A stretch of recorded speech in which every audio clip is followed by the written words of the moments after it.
What's up, folks? I'm Mitch with Stone Coat Epoxy. We are on site on the set of Renovation Hunters on the beautiful Black River of North Carolina. We're doing a 7-day flip, and we're here to take care of an epoxy floor, a raised wood bar top, and a kitchen countertop. We were on season 2 where we handled epoxy showers, countertops, and a bunch more, and they invited us back for season 3. After talking with Kevin, he's the general contractor and he's been on the show since season 1. He wanted to incorporate the Black River of North Carolina into one of our builds. So when we arrived on set, the kitchen was demoed. The place was in shambles.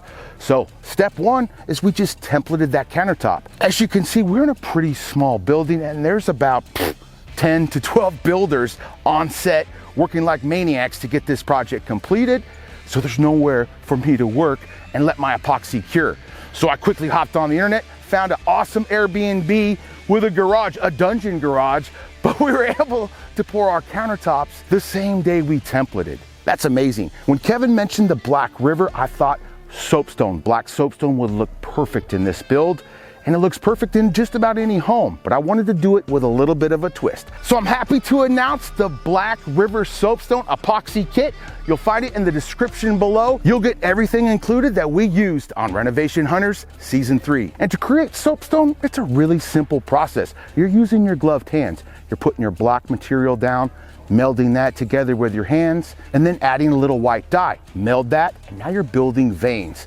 You want some big veins, you want medium veins, and little ones. A cool thing about our product is you could put your backsplash right behind your countertop and run those veins right through both.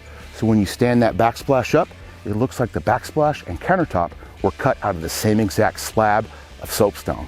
My favorite part of this entire build was watching the families reveal and the tears shed when they saw their hunting cabin go from to beautiful. So awesome. I love that about this show. I grew up with my old man as a kid, hunting and fishing for years. So this brings me back to my roots. I love being able to donate my time and materials to help out a family so they can pass on the hunting and fishing tradition to their children as well. So if you want to hear about this family story, you could check out Renovation Hunters on the Outdoor Channel. Thanks for watching, everybody. And until next time, from Stone Coat Countertops, you got this. And we'll see you on the next video.